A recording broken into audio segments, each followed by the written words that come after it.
জাতীয় সংসদ নির্বাচন উপলক্ষে দেশের আইন শৃঙ্খলা পরিস্থিতি স্বাভাবিক রাখতে নিরাপত্তার চাদরে ঢাকা হয়েছে সারা দেশ। জেলায় জেলায় অনুষ্ঠিত হয়েছে যৌথ বাহিনীর বিশেষ নিরাপত্তা মহড়া। গুরুত্বপূর্ণ জায়গায় বসানো হয়েছে চেকপোস্ট, সন্দেহভাজন ব্যক্তিদের করা হচ্ছে তল্লাশি।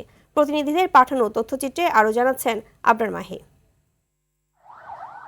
নির্বাচনকে ঘিরে রংপুর বিভাগে বিশেষ নিরাপত্তা ব্যবস্থা গ্রহণ করেছে র্যাব, পুলিশ ও সেনাবাহিনী। পাশাপাশি রংপুর জেলা ও মেট্রোপলিটন পুলিশ ৬টি সংসদীয় আসনের ৮৭৩টি কেন্দ্রে দায়িত্ব পালন করবে। অবাধ, সুষ্ঠু ও শান্তিপূর্ণ ভোট গ্রহণ নিশ্চিত করতে বান্দরবানে সেনা জোনের zone commander lieutenant colonel Mohammad Humayun Rashid পিএসসির নেতৃত্বে বিজিবি, র্যাব ও সেনাবাহিনীর সমন্বয়ে যৌথ মহড়া অনুষ্ঠিত হয়েছে।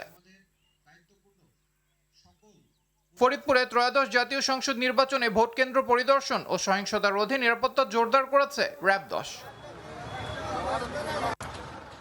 হিলিতে নির্বাচনী পরিবেশ শান্তিপূর্ণ ও সুষ্ঠু রাখতে শহরের গুরুত্বপূর্ণ সড়ক ও মোড়ে মোড়ে টহল দিচ্ছে পুলিশ, বিজিবি ও র্যাব সদস্যরা। নির্বাচন উপলক্ষে যশোর ও নড়াইলে বিশেষ মহড়া চালিয়েছে র্যাব। পাশাপাশি সুষ্ঠু ও অবাধ নির্বাচন আয়োজনে নিয়মিত টহল ও গোয়েন্দা নজরদারি বৃদ্ধি করেছে RAB ৬। White Plus Pro Sensitive স্কয়ারে মাঠের বাইরেও তো আমরা এভাবে দেশপ্রেম দেখাতে পারি। নির্দেশনা মোতাবেক র্যাব 6 দিনাজপুর জেলার ৬টি সংসদীয় আসনে মোট ৮৪৪টি ভোট কেন্দ্রে নিরাপত্তা নিশ্চিতে র্যাবের ১২টি টহল দল, একটি বোম ডিসপোজাল ইউনিট এবং সাদা পোশাকে বিশেষ সদস্যরা দায়িত্ব পালন করবেন। বরিশালে নির্বাচনকালীন জরুরি পরিস্থিতি মোকাবেলায় সামরিক বাহিনী মহড়া অনুষ্ঠিত হয়েছে। মহড়ায় সেনাবাহিনীর একটি হেলিকপ্টারও অংশ নেয়।